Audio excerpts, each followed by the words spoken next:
لیکن ہم بلا وجہ ہی لوگوں سے اگر بیزار رہیں، کیوں؟ دل میں بوجھ ہے، عداوتیں ہیں، آپ یقین کریں دل ہو جائے نا صاف، نیند سکون کی آتی۔ دنیا میں سب سے زیادہ مطمئن وہ بندہ ہے اللہ نے جہاں رکھا ہے وہاں راضی ہے۔ چلو ایک بات بتاؤ مجھے، ہم جس قبیلے میں پیدا ہوتے ہیں وہ قبیلہ ہماری مرضی کا ہوتا ہے کہ رب کی مرضی کا؟ جلدی جلدی بتاؤ، اتنی دیر نہ کرو، کس کی مرضی ہوتی ہے؟ تو پھر جو قبیلہ اللہ نے میرے اور آپ کے لیے پسند کیا ہم کیوں نہیں پسند کرتے؟ جو دادا نانا چچا ماموں اللہ نے میرے لیے پسند کیے، یہ رشتے اللہ نے بنایا ہے نا، تو ان سے آوازار ہے، تو ان سے تنگ ہے۔ وجہ جو اللہ نے تیرے لیے پسند کیا اسے پسند کر۔ حضرت ابراہیم ابن ادم رحمۃ اللہ علیہ ایک دفعہ مریدوں کے بیچ بیٹھے تھے تو آپ فرمانے لگے دنیا میں جو کچھ ہو رہا ہے میری مرضی سے ہو رہا ہے۔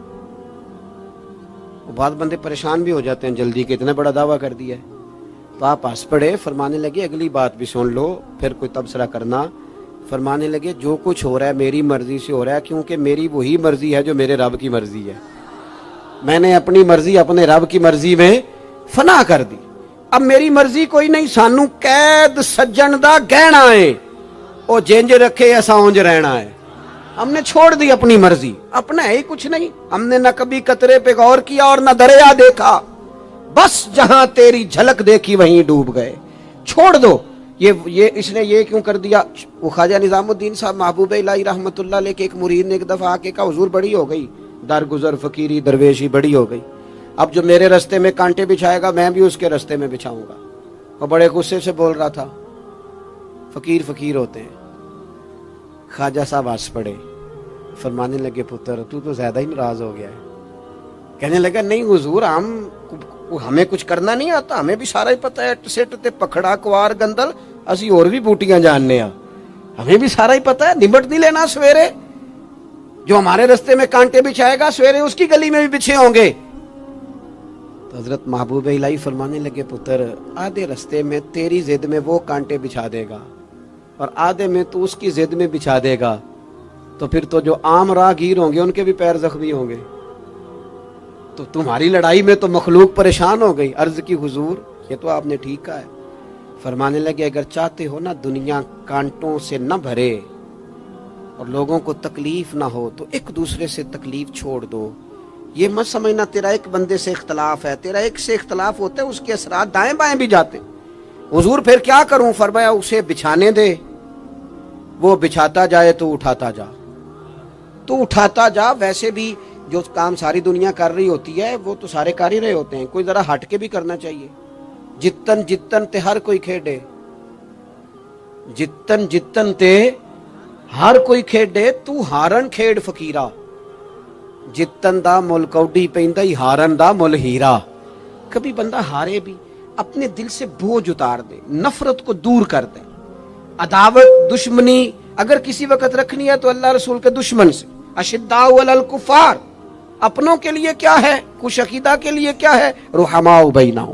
میرے عزیز ترمذی میں حدیث ہے، اپنی بات کو حوالہ دے کے مضبوط کر دوں، ترمذی میں حدیث ہے، نبی پاک علیہ الصلوۃ والسلام نے حضرت انس بن مالک سے فرمایا تھا، اے انس، اے میرے بیٹے، تم سے ہو سکے تو صبح اس حال میں کرنا کہ تمہارے دل میں کسی کا بغض نہ ہو۔ اور اگلے لفظ حدیث کے یہ ہیں، حضور فرمانے لگے یہ میری سنت ہے، یہ میرا طریقہ ہے، اپنے دلوں کو عداوتوں سے پاک کریں۔ اور پانچویں بات، اور بس اسی کے آگے پیچھے میں نے اپنی بات کو سمیٹ دینا ہے، میرا مضمون مکمل ہو گیا۔ حضور کی ایک بہت بڑی سنت، نبی پاک علیہ السلام کی ایک بہت بڑی ادا، وہ پتہ کیا ہے؟ وہ ہے دوسروں کا احساس کرنا، دوسروں کے بارے میں سوچنا، دوسروں کا خیال کرنا۔ میں ابھی آ رہا تھا تو میری گاڑی کے ساتھ کچھ دوستوں نے دوڑنا شروع کر دیا۔ میں جو ہوں مجھے اس کا پتہ ہے، میں ہمیشہ دوستوں سے کہتا رہتا ہوں آپ بزرگوں کے ہاتھ چومیں، اللہ والوں کی اچھی بات ہے، آپ کو فائدہ ہوگا۔ میرے جیسے گناہ گار کے ہاتھ چوم کے آپ کو کیا ملے گا؟ کوئی نتیجہ نہیں نکلے گا۔ ہاں آپ کوئی میری بات مان لیں اور اس پر عمل شروع کر دیں تو رب کریم کی رحمت صبح قیامت ممکن ہے یہ کہہ دے یہ تیری وجہ سے اس نے شروع کیا تھا، جا تیرے گناہ بھی معاف کیے۔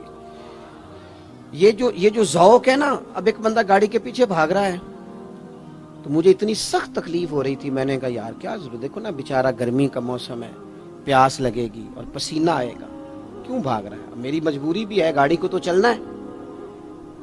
جب تک ہم احساس پیدا نہیں نہ کرتے، میرے قبلہ عالم فرمایا کرتے تھے کہ تیری گاڑی کے آگے سے کوئی غلط کراس کر گیا اور دوڑ کے گزر گیا اور کوئی سخت جملہ بھی کہہ گیا ہے، اس پر بھی تنقید نہ کر، تو اپنے دل میں اس کا احساس پیدا کر، سوچ کے ہو سکتا ہے اسے گھر میں کوئی ایمرجنسی ہو گئی ہو۔ اپنی سوچوں کو مثبت کریں، آپ دوسروں کا احساس بھی اپنی طبیعت میں پیدا کریں، دوسروں کے بارے میں بھی سوچیں۔ میں یہاں ماشاءاللہ اسٹیج پہ بیٹھا ہوں، بڑا نرم ماحول ہے، بڑا کچھ ہے، لیکن جو دوست پیچھے دیوار کے ساتھ کھڑے ہیں نا، جن کو جگہ بیٹھنے کی بھی نہیں ملی اور کھڑے ہونے کی بھی صحیح کر کے نہیں ملی، ان کا بھی احساس پوری طرح، اور میرے خیال میں سب سے زیادہ مہمان خصوصی بھی وہی ہیں آج کی ہماری محفل کے، جو زیادہ مشکل میں بیٹھے۔ احساس اپنی کہاں تک احساس کرنا ہے؟ لو حدیث پاک سنو، اللہ کے محبوب علیہ السلام فرماتے ہیں میں نماز پڑھانے کھڑا ہوتا ہوں، نماز، کریم فرماتے ہیں میرا دل کرتا ہے میں لمبی نماز پڑھاؤں، لیکن پھر پیچھے سے نا کسی بچے کے رونے کی آواز آتی ہے، دل تھا لمبی پڑھاؤں، بچہ رو پڑا تو مجھے خیال آتا ہے اس کے رونے سے اس کی اماں کو تکلیف ہو رہی ہوگی، میں نماز چھوٹی کر دیتا ہوں، اللہ کی نماز مختصر کر دی احساس کے طور پر۔ حضور اس امام مسجد سے سخت ناراض ہو گئے تھے، صحیح حدیث میں موجود ہے، جس کے مقتدیوں نے آ کے شکایت کی تھی کہ یا رسول اللہ بہت لمبی نماز پڑھاتا ہے۔ یہاں تو لوگ احساس ہی نہیں کرتے میرے بھائی، یہاں تو احساس ہی نہیں کرتے۔ یہاں تو میں آیا ہوں نا رات کے 1 بجے محفل میں، تو میری طرح کے لوگ تہاڈا ذوق ہی نہیں، تسی سبحان اللہ ہی نہیں آندے، تسی ہاتھ ہی نہیں کھڑے کر دے۔ او بھائی تو نہیں آیا ہے، تو ٹر جانا ہے اپنا سارا سمیٹ کے پیسے گنا کے، اتنے بیچارے مغرب دے بیٹھے نے، ان کا ذوق، تو اپنا ذوق بھی بیان کرنا، آنا تو بھی اسی وقت محفل میں جب سارے آئے ہیں، تے نالے تو تے گل کر کے آیا میں انہیں ہزار لینا ہے تے مفت آئے نے سارے بیچارے، اس لیے ہو سکتا ہے ان کا عشق تجھ سے زیادہ ہو۔ کروں مدح اہل دول رضا اور پڑے اس بلا میں میری بلا، میں گدا ہوں اپنے کریم کا، یہ میرا دین ہے کوئی پارا نہ نہیں۔ اس لیے میرے عزیز احساس دوسروں کا پیدا کریں اپنی طبیعت میں۔ ہم نا احساس نہیں کرتے، خدا را احساس کرو۔ ٹھیک ہے پریشانیاں ہیں، لیکن میں جوان سے کہوں گا تو نوجوان ہے، باہر تجھے ٹینشنیں ہیں، کاروبار کی مسائل ہیں، پریشانیاں ہیں، لیکن اللہ نے تجھے جوان کیا ہے نا، حوصلہ دیا ہے نا، تو باہر کی ٹینشنیں باہر چھوڑ کے آیا کر۔ گھر تیرے ابا جی انتظار کر رہے ہیں، ان کے پاس بیٹھ، ان کا دکھ سن، حوصلہ بڑا کر۔ پھر گھر کے اندر تیری اماں بیٹھی ہے، اس نے تیرے سے بات کرنی ہے، کئی باتیں سنانی ہیں۔ تیرا بیٹا ہے وہ دوڑ کے آیا، ابا ابا کہتے، اور تو کہتا لے جا میری طبیعت نہیں ٹھیک۔ دنیا میں سب سے مصروف وقت رسول کریم نے گزارا ہے، لیکن حضور تو غلاموں کی بات بھی سنتے، حضور تو گھر والوں کو وقت بھی دیتے۔ سیدہ عائشہ صدیقہ فرماتی ہیں جب تک گھر میں رہتے گھر کا کوئی کام ہی کرتے رہتے، اور حضور تو نواسوں کو ٹائم دیتے، نماز کے وقت بھی ساتھ لے جاتے۔ کیوں ہم اپنے آپ سے دوسروں کا احساس نکال بیٹھیں، دوسروں کے بارے میں تھوڑا احساس۔ آپ تھوڑے دن پہلے نا، کچھ عرصہ پہلے کچھ لوگ آگے میرے پاس کہنے لگے کہ کوئی طالب علم، کوئی عالم مل جائے مدرسے میں سے آپ کے، اور ہم نے نا وہاں اپنے ہاں امامت کے لیے اور جمعہ کے لیے اس کو لے جانا ہے۔ میں نے کسی طالب علم سے کہا چلے جاؤ، وہ کہنے لگے تنخواہ کتنی دینی ہے؟ میں نے کہا کوئی زیادہ نہیں، جتنا آپ کے گھر کا خرچہ ہے اتنا اس کو بھی دے دیں۔ وہ پریشان ہو گیا، جی میں تسی نہیں سارے ہو گئے، تو اتنے پیسے دے دیں جتنا ہمارا خرچہ ہے، ہم تو صاحب ہوتے ہیں، اس کو کیسے دے دیں یہ والا خرچہ؟ تو کہنے لگے نہیں جی وہ تو ٹھیک ہے، تسی کوئی 10 چھڑو۔ اور میں نے کہا میں آپ کو وہ بتا رہا ہوں جو حضرت صدیق اکبر نے بتایا ہے۔ آپ کی تنخواہ کتنی لگائیں؟ کہا درمیانے مہاجر کا جتنا خرچہ ہے نا اتنا میرا بھی لگا دو۔ حضور گزارا نہ ہوا، فرمایا میں لوگوں کی تنخواہیں بڑھا دوں گا، جہاں سب کا گزارا ہوگا ابو بکر کا بھی ہو جائے گا۔ یہ کیا بات ہوئی کہ تیرا گزارا نہیں ہوتا تو مزدور کا کیسے ہوتا ہے، غریب آدمی کا احساس جب تک تجھے دوسروں کا پیدا نہیں ہوتا، تو حضور کے اسوہ حسنہ تک نہیں پہنچ سکتا، تو نے نبی پاک کا طریقہ نہیں اپنایا۔ یہ پتہ ہے حضور جو غاروں میں روتے تھے اور سارا دن تبلیغ کرتے تھے اور طائف تشریف لے جاتے تھے اور عکاظ کی منڈیوں میں جاتے تھے، یہ احساس تھا، یہ درد تھا جو میرے محبوب کو لے جاتا تھا، احساس تھا۔ حضور چاہتے تھے رب کا کوئی بندہ دوزخ میں نہ جائے۔ اللہ کے محبوب رات کو روتے، دن کو تبلیغ کرتے، گلی گلی جاتے، لوگوں کو سمجھاتے۔ کوئی ایک بار دین کی بات پوچھتا، 10 بار بھی اس سے پوچھتا تو بتاتے۔ کیوں؟ احساس ہے۔ بات ختم کرنے لگا ہوں۔ سیدہ طیبہ طاہرہ ام المومنین سیدہ عائشہ صدیقہ رضی اللہ تعالیٰ عنہ فرماتی، ایک دن حضور مجھ سے فرمانے لگے، کریم فرمانے لگے، عائشہ ایک بات بتاؤں تمہیں؟ یا رسول اللہ فرمائیے۔ تو کریم فرمانے لگے، عائشہ جب تم مجھ سے راضی ہوتی ہو پھر بھی مجھے پتہ چل جاتا ہے، اور جب تمہارے دل میں کوئی بات ہوتی ہے پتہ مجھے پھر بھی چل جاتا ہے۔ کہتے میں نے جلدی سے عرض کی، حضور میں اور آپ سے ناراض؟ تو فرمایا بتاؤں پھر؟ حضور بتائیے۔ فرمایا عائشہ کبھی کبھی قسم اٹھاتی ہو؟ یا رسول اللہ اٹھاتی ہوں۔ فرمایا جب ہوتی ہو نا مجھ سے راضی تو کہتی ہو مجھے محمد مصطفیٰ کے رب کی قسم، اور جب تمہارے دل میں کوئی بات ہوتی ہے تو پھر کہتی ہو حضرت ابراہیم خلیل کے رب کی قسم۔ پھر حضرت جناب عائشہ صدیقہ کہتی ہیں میں تمہیں بتا نہیں سکتی لوگوں میرے دل کا عالم کیا تھا یہ بات سن کے۔ یا رسول اللہ آپ لفظوں سے احساس کا پتہ کر لیتے ہیں، کوئی سوچ کیا رہا ہے؟ یہاں تو گھر والے پورا احتجاج کریں۔ احتجاج میں ایک دفعہ کہیں کھانے کے لیے گیا تھا تو میں نے کہہ دیا کھانا بڑا اچھا پکا ہے۔ ایک آدھ اور بزرگ سے بھی میں نے وہ بات سنی تھی، پھر وہ پریکٹیکلی میرے ساتھ ہوں، میں کھانا بڑا اچھا ہے جی۔ تھوڑی دیر کے بعد نا گھر کے اندر سے رونے کی آواز آنے لگی۔ تو مناسب تو نہیں ہوتا کسی کے گھر کے مسئلے میں ایسی بات پوچھنا، لیکن وہ جب ماحول زیادہ ہی بڑا تو میں نے میزبان سے کہا کہ خیر تو ہے گھر میں سب ٹھیک ہے؟ تو کہنے لگے آپ کی وجہ سے رو رہے ہیں۔ میں نے کہا کہنے لگے آپ نے بڑی تعریف کی ہے نا، کھانا بڑا اچھا پکا ہے۔ تو میری بیوی ہے تو عزیزوں میں سے، پر وہ گھر غریب ہے۔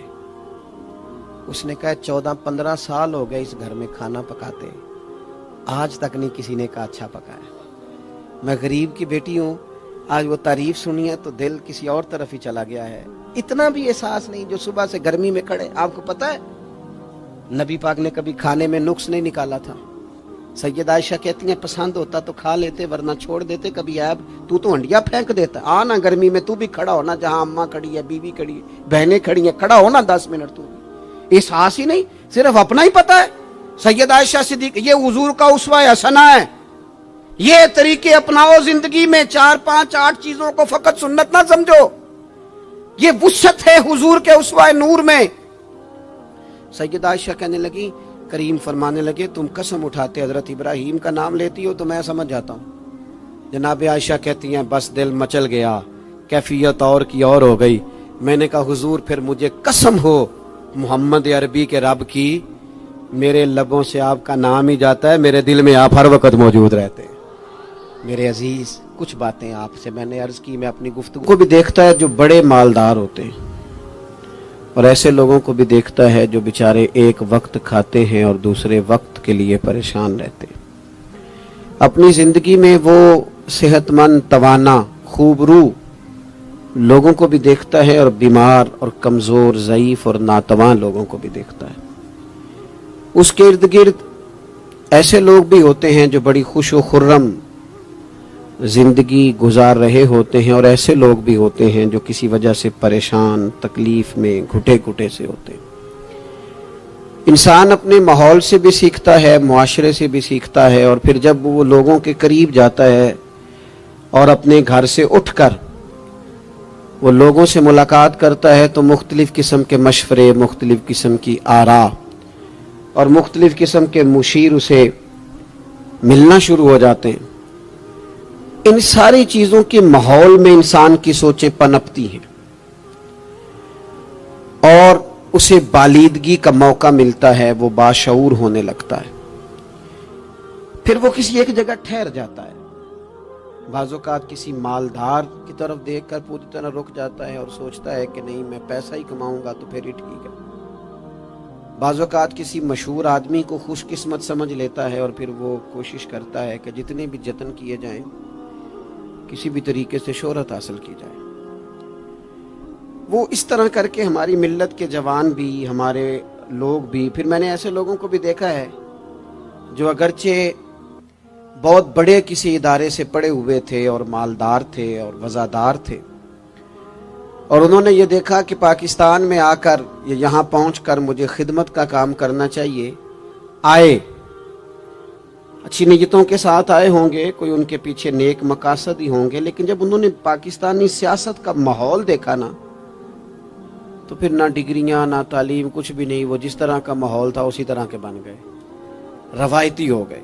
کسی نہ کسی کے پیچھے یوں ہی لوگ لگ جاتے ہیں اور طرز زندگی اختیار کرتے ہیں. ہمیں لگنا ہوتا ہے کسی نہ کسی کے پیچھے, ہم پیروی کرتے ہیں لوگوں کی, لوگوں کو دیکھتے ہیں, اس حساب سے ہم اپنے آپ کو مرتب کرتے ہیں. پھر میرے بھائیوں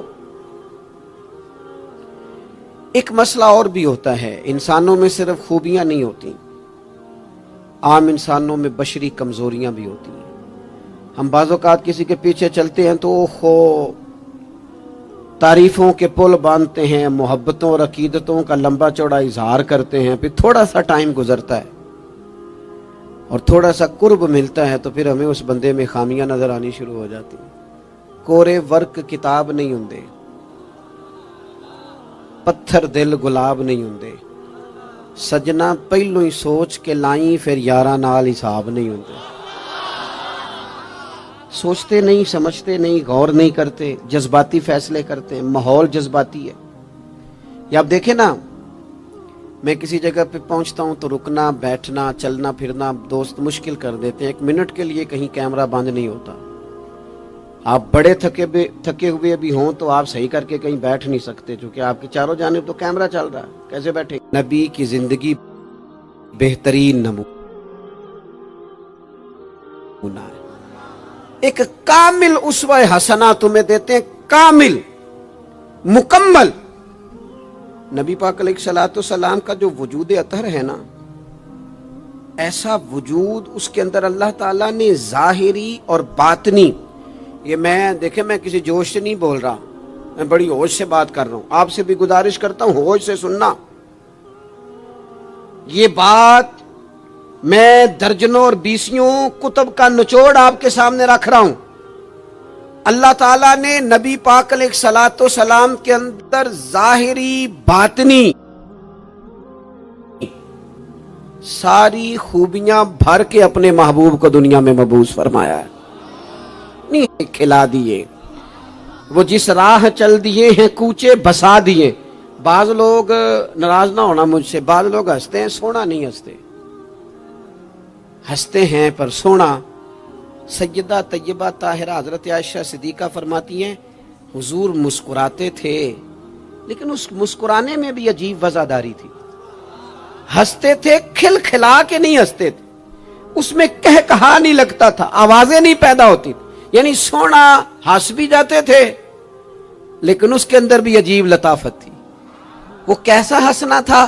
صحابہ فرماتے ہیں حضور ہنستے, مقدس دانتوں میں سوراخ تھا, زیر لب مسکراتے, اور وہ جو حضور کے مقدس دانتوں میں مقدس سوراخ تھا نا, جب حضور ہنستے اس سے نور نکلتا اور مسجد نبی کی دیواریں بھی روشن ہو جاتی. یعنی ایسا نہیں ہنسنا جس طرح کوئی میری طرح کا آدمی ہنستا ہے تو لوٹ پوٹ ہو جاتا ہے اور اس ہنسنے کے اندر کئی دفعہ وزاداری قائم نہیں رہتی, کئی دفعہ اس کے اندر وہ وقار قائم نہیں رہتا. حضور ہنستے تو تبسم کرتے, یعنی ہنس بھی رہے ہیں تو ہنسنا بھی بڑا ہی باکمال ہے. اور میرے اعلیٰ حضرت تو کہتے ہیں بس وہ ہنس پڑتے تھے, پھر جو عمر بھر کے رو رہے ہوتے تھے نا, وہ حضور کا ہنسنا دیکھ کے ہنس پڑتے تھے.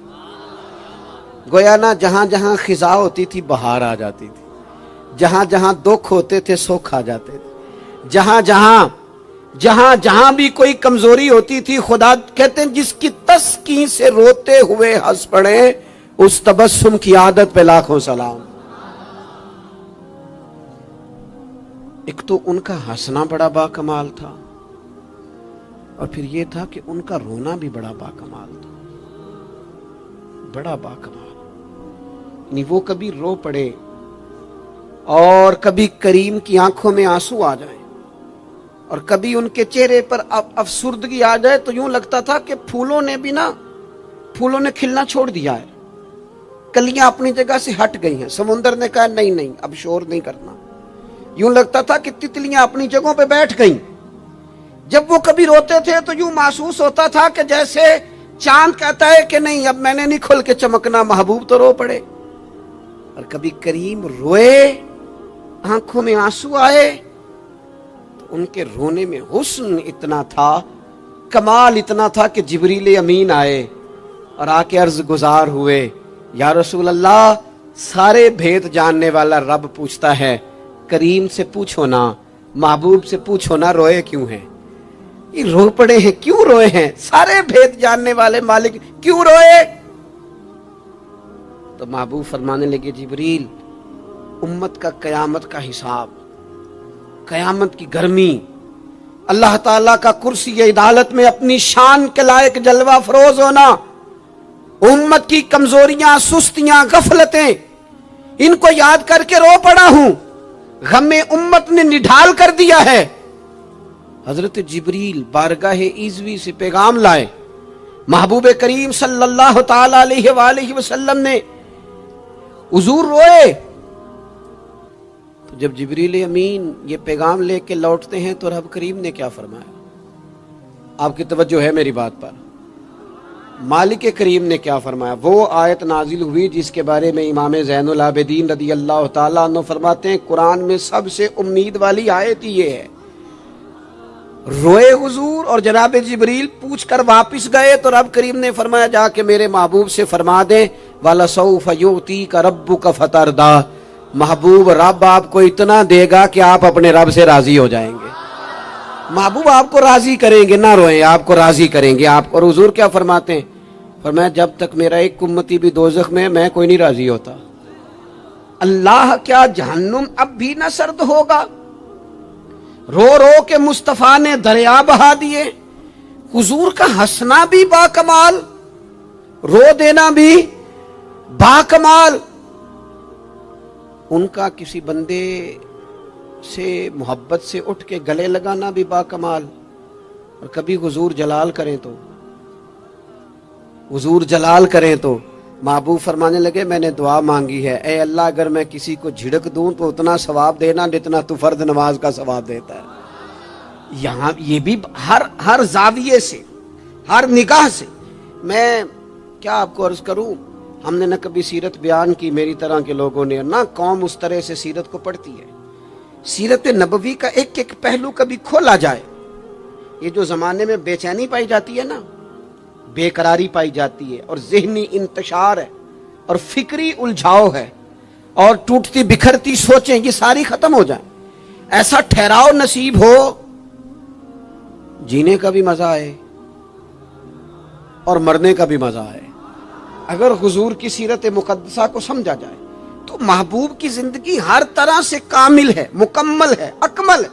آپ کہیں بھی اور جائیں گے، یہ آج کل موٹیویشنل اسپیکرز کا دور ہے، ہمارے بچے جدید پڑھے لکھے وہ کہتے ہیں میں فلاں موٹیویشنل اسپیکر کے پاس جاتا ہوں، جائیں آپ۔ بہت سارے لوگ ایسے ہیں انہیں کہیں تو وہ باز نہیں آتے، وہ تجربہ کر کے باز آتے ہیں، اور بالخصوص نئی نسل جو ہوتی ہے وہ بزرگوں کے تجربوں سے فائدہ نہیں اٹھاتی، وہ اپنے الگ سے تجربے کرنا چاہتی، اس کا بھی بڑا خطرناک نتیجہ برآمد ہوتا ہے۔ تو کوئی بندہ بھی جو آپ کو موٹیویٹ کرتا ہے نا کتاب و سنت کے بغیر، کوئی بھی آپ کو موٹیویٹ کر رہا ہے، وہ کیا کچھ کہہ رہا ہے، کیا کر رہا ہے، وہ کبھی بھی آپ کو تعلیم صحیح نہیں دے سکتا۔ کیوں؟ اس لیے کہ جو تعلیم وحی الہی کے بغیر ہوتی ہے وہ ناقص ہوتی ہے۔ انبیاء کی تعلیم وحی الہی کے ساتھ، لہذا اگر کوئی آدمی آپ کو موٹیویٹ کرتا ہے کتاب و سنت کے ساتھ، وہ آپ کو درست سمت لے کے جائے گا، ورنہ تو ہر آدمی آپ کو الجھا دے گا۔ میرے بھائی نبی پاک کا اسوہ حسنہ، ہمارے ہاں لوگوں نے سنت شریعت سمجھ کس کو لیا ہے؟ ہمارے ہاں لوگوں نے سنت شریعت سمجھا ہے صرف پگڑی باندھ لی، بہت عظیم سنت ہے امامہ باندھنا۔ بعض لوگوں کا خیال ہے صرف داڑھی رکھنا، داڑھی بہت عظیم سنت، بہت عظیم سنت، انبیاء کرام کی پسند ہے۔ اور آپ کو پتہ ہے اللہ تعالیٰ نے عورتوں کو داڑھی دی ہی نہیں، یہ مرد کا زیور ہے۔ ہاں یہ مردانہ کام ہے، داڑھی مرد کا زیور ہے۔ اور پھر یہ آپ کے جسم کا حصہ ہے، داڑھی کا وزن کوئی نہیں ہوتا، پوچھ لیں جنہوں نے بڑی رکھی ہے، بے شک ان سے بھی پوچھ لیں، یہ وجود کا حصہ ہے، اس کا کوئی وزن، کوئی پریشانی۔ اور ایک اور بات نوجوانوں آپ سے کہہ دوں چلتے چلتے،